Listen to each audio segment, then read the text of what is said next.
So I have the honor of the task of introducing Sigy. So I'm just going to read her bio. Sigy is the founder and director of GEMS, Jewish Experienced Mothers and Sisters, which empowers Jewish women to restore Jewish values in their family and community. She created a Jewish women's agenda and teaches year-round in person and on Zoom. She has been a community leader for 26 years in her hometown, Montreal, and inspired countless souls through her disciplined example, charismatic approach, and personal journey. As a young volunteer and member of many Jewish organizations, she attended honorary events and funerals and decided to live her life as she wants her eulogy to be read. Sigy thus embarked on a mission to grow herself in Torah and mitzvot and lead her family on the journey of tshuva. As a ninth generation Sabra raised outside Israel, she always wanted to give back to her country and people.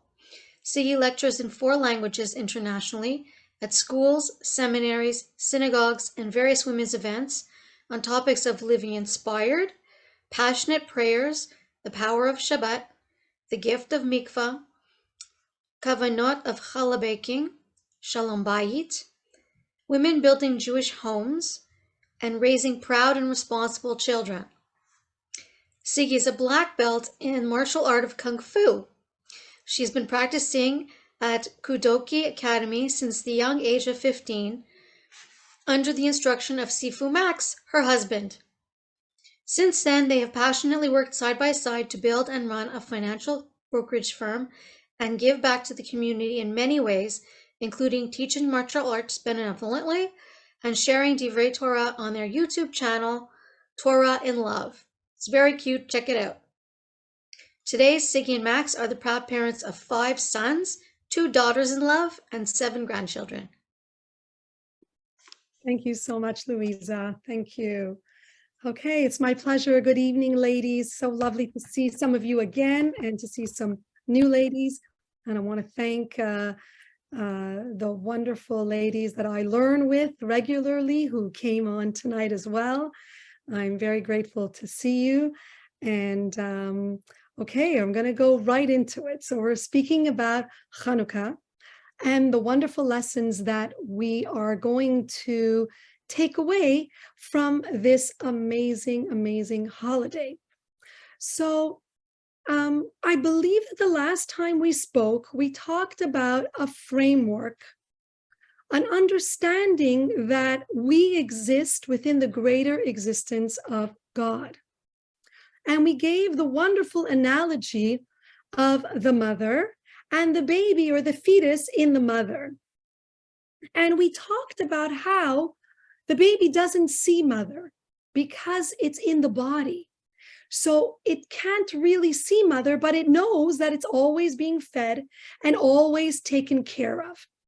And the reason why I am reminding us this is because as we come to the darkest month of the year, which in the Jewish calendar is the month of Kislev, we feel like maybe more tired, maybe not as happy or enthusiastic, because for some reason, as humans, we need light. We thrive on sunshine and light. And I want to connect the idea of darkness and our trials and tribulation as a Jewish people, and the times in our history where we've had dark moments, and the candles of Chanukah and the light that they shine. So, our sages tell us something so fascinating about the candles of Chanukah. In the Sefer called Sefer Yetzirah, we are told that the lights of the menorah actually are hinting towards a mysterious light that contains all of Torah. And we've heard Torah be likened to light, like instructions, illuminating the way, the path for our living. We are going to be lighting 36 candles in all during the holiday of Chanukah. These 36 candles correspond to the 36 hours from the creation of Adam until the sin. And this light, this supernal light, was seen in Gan Eden. It's what we call the infinite light. And when we light the Chanukah candles, we can tap into the power of the infinite light, the understanding of what that light could bring to us, and we can reap salvation. Now, I want to remind us that actually Chanukah is the last of the holidays. It's the last time the Jewish people saw an open miracle. It marks the time when we go into a deep exile. When we talk about exile for the Jewish people, we talk about a kind of a disconnect from our land, from the Holy Land of Israel, and from our prophets and our direct connection with HaKadosh Baruch Hu, with God. Because through the prophets, God spoke to us. Through Moses, God spoke to us. We felt that connection. So we are in the darkest times of our history as a people. But our sages tell us that we cannot despair and we should not despair, because God has given us lifelines, if you will, everywhere, where all we need to do is put on our spiritual glasses, if you will, and seek him out and search where he can be found. So I mentioned that this light, this infinite light, this supernal light, the primordial light, God hid in the Torah, in the words of the Torah, in the lessons of the Torah, both the written and the oral. And as a people, we have faced many enemies, but by far our greatest enemy was the ancient Greeks. And why? Because they did not want to destroy us physically. They wanted to destroy us spiritually. They did not want us to believe or connect to the notion that we are a chosen people. They didn't want us to be different from them or anyone else. They didn't appreciate that we felt superior in our connection to God as the chosen people, to uphold the truths, the ultimate truths that God put into the world. This bothered them very much. Now, I want to share with you a wonderful lesson from the word Chashmonaim that I learned from my teacher, Mora Michal Horowitz. She takes the word Chashmonaim, and I want to explain that Chashmonaim we say in the tefillah when we're lighting the candles, and as well in our Amidah, the additional section that we say for the miracle that we had for the Jewish people during Chanukah. So the Chashmonaim is equivalent to the words the Maccabees, okay? But in Hebrew, Chashmonai is spelled 6 letters.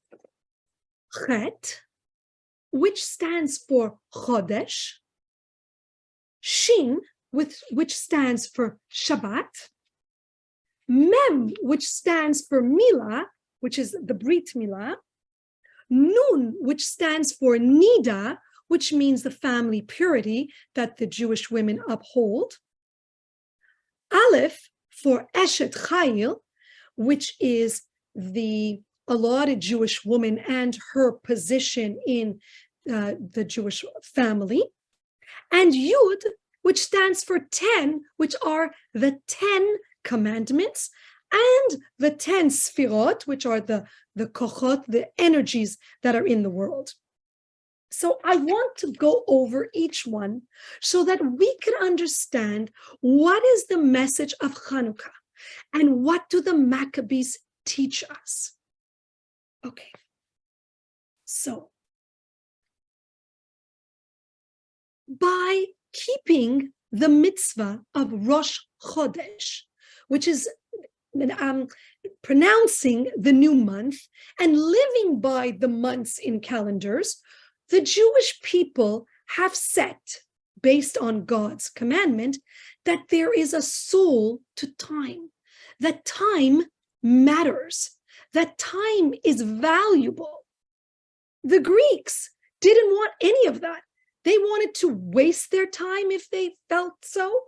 They didn't want to attribute any holiness to time, unlike us, the Jewish people, where we understand that time matters, that there are special days of the year where there are greater blessings coming down into the world, where God wants us to eat matzah on Pesach and fast on Yom Kippur.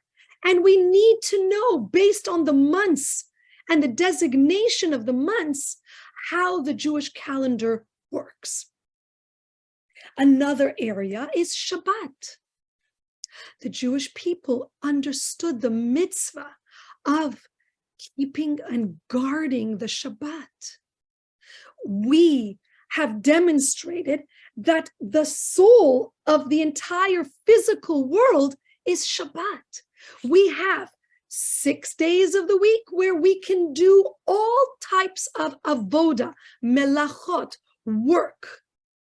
But we know that just like God created the entire universe in 6 days and rested on the 7th day, we, the Jewish people, are the witnesses in our covenant with God as we uphold the Sabbath. And so we refrain, we stop from all the work that we do during the week, and specifically the 39 avodot, the melachot, that God requested of the Jewish people to do in order to build the Mishkan, the holy dwelling of the Shekhinah, of God's energy, while they were in the Midbar, in the desert, when they left Egypt. So we, the Jewish people, sanctify time. We sanctify the physical world by keeping Shabbat. The next point is we, the Jewish people, believe in the soul of the body. That's why we fulfill the mitzvah of Brit Milah, which we saw in Bereshit just a few chapters ago, just a few parashiot ago, that Avraham did his own Brit Milah. Then when his son was born, Yitzchak, he had a Brit Milah on the 8th day. And from then on, all Jewish men, all Jewish children, babies, have a Brit Milah on the 8th day. The Greeks abhorred this more than any of the other laws that we upheld, because they felt that the human body was perfect and we should not mutilate it in any way, and absolutely not in that area. So they fought us on that. And all of these points are exactly what they forbid the Jewish people to uphold and to do and to perform when they ruled over us. The Eshet Chayil. We know that the Jewish woman is the soul of the Jewish people. And we've talked about it before. What makes a person Jewish? Their mother. The mother has to be Jewish. And that's what makes the child Jewish. The terrible decree that the ancient Greek, the Yevanim, did during the time that they reigned over us was that they insisted on taking every bride before her wedding night in order to oppress us in the areas that were so holy to us, to show us that they laugh at our values. And this was crushing for the Jewish people. You could imagine a precious bride on the day of her wedding was violated by an ancient Greek soldier or general. The people were petrified. And yet, today, we are still here, and the ancient Greeks are nowhere to be found. The last letter, the Yud, for the 10 Diberot, represent the 10 commandments and all of the Torah. We know, we've spoken about it before, that on Har Sinai, when Moshe Rabbeinu came down and all the Jewish people were gathered around the mountain, Moshe Rabbeinu gave over the Torah, both the written and the oral Torah at that moment. And the Greeks, they wanted none of that. They wouldn't allow us to study the Torah. And so we have the famous stories of when they would barge in, the children, the people, would play with dreidels as they were gathered around their tables where they were studying just moments before. So what we understand is that the ancient Greeks, the Yevanim, wanted to take away our connection with God. They didn't want us to make anything holy. They wanted to do whatever they wanted with their time. They wanted to work 7 days a week. There's no day that's holy. In that way, they could deny the existence of God. They didn't want to stipulate that the human body is holy, that there are rules on how one uses their body, that there are limits because we know there is a creator and these are his laws. They didn't want any of that. They didn't want the Jewish woman to keep the laws of family purity. What is this? We should be able to have our women whenever we want. There is no holiness. Take that out of your mind. And so, we, interestingly enough, celebrate the holiday of Chanukah 8 days for many reasons. Not only because the miracle of the oil lasted for 8 days, but because in Hanukkah's 8 days, we will come to see a Shabbat, a Brit Milah, a Rosh Chodesh comes during those 8 days. And we are here as the Jewish people to continue to keep all of those mitzvot. It's very, very powerful. And I want to impress upon everyone and myself again the power of the light that we light. Our menorah, the candles. We know that it is forbidden to use that light that emanates from the candles of the menorah for any task, meaning you cannot be in a dark room and have your menorah lit and you'll perhaps read some Torah in front of it or some Tehillim in front of it.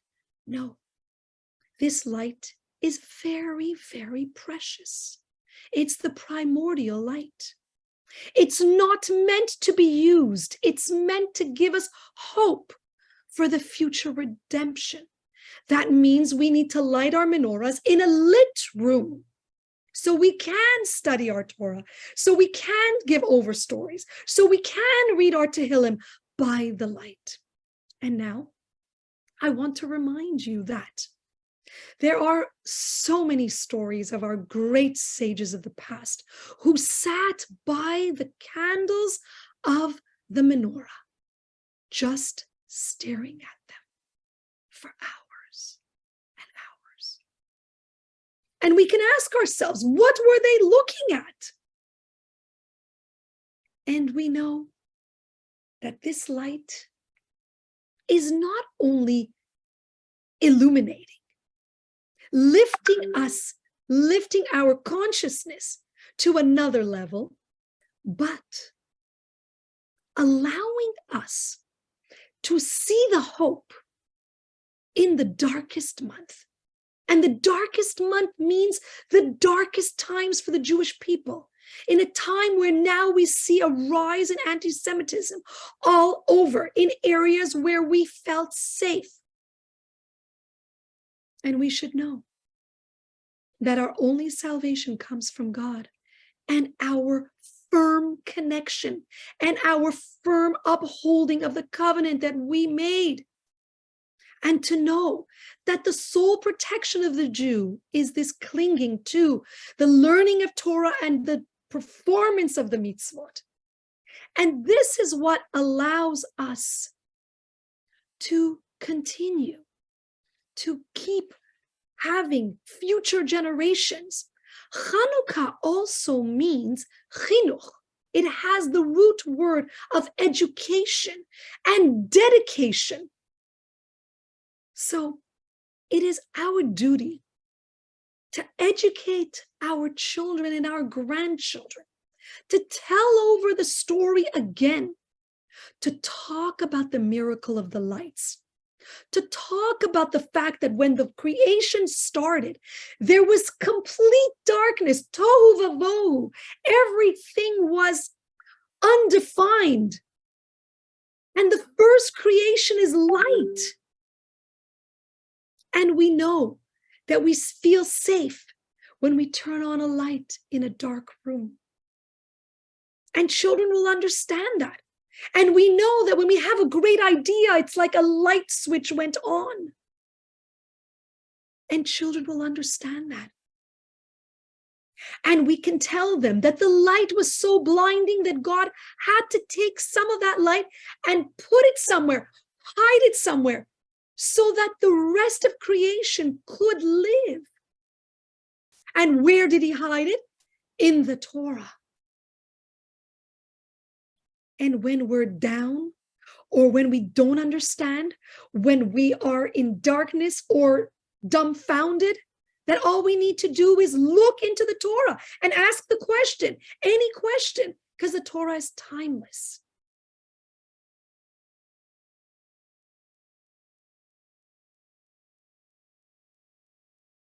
Not only should we sit by the candles and look at them and contemplate everything that we talked about today, but we should take the time to praise God first and foremost for all the blessings that we do have. The world sustained a lot of hardships during the pandemic. And if we are doing well, then we have to say thank you. We can't take anything for granted. If we're healthy and well, we must say thank you. Chanukah is a time for praise. And it's exactly what we say in our Amidah, in our Birkat HaMazon, in the brachas when we light the candles. So first and foremost, we should thank God for all the blessings that he gives us. But then, with a real heart, with whatever is happening in our lives, we should cry out to God and say what we need, what we lack, what we're suffering from, what ails us, what hurts us in every area. Because to do so is to forge a connection and to admit that God is the answer, that that's the address, that I believe that God is watching over me. I believe that I live within the greater existence of God, and I know that he can help me. And all I need to do is make sure that my pipelines are open, that my vessel is open and full to receive the blessings that God is always giving. And that starts with being happy and grateful. We talked about this once. When you're happy, your smile goes like this. When you're sad and upset, you're frowning, your smile's like this. You can't get any blessings like this. There's no vessel to that. And God keeps showering blessings down, but the neighbor's going to get it. You're not going to get it. So turn up the smile, make a vessel of yourself so that God could fill your vessel. I want to see if I forgot anything before we go to questions.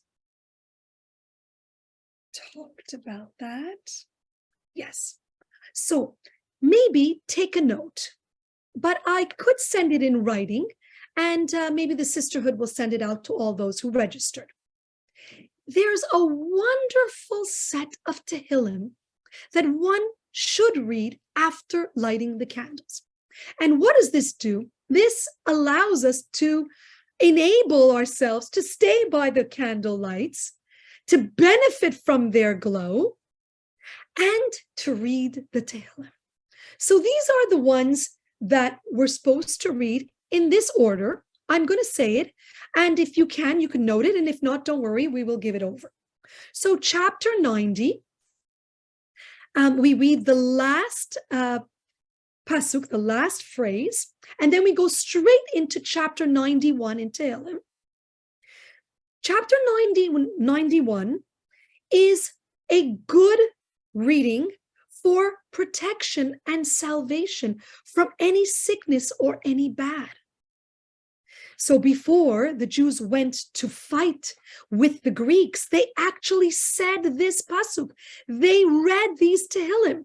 So when we read it, we connect to the strength of the Maccabees and the Hashmonaim, that they had no fear of the enemy because they knew that God was going to watch over them. And then we would read the pasuk. Actually, some people read it 7 times out loud and 1 time silently, quietly to themselves. After that, we read chapter 30.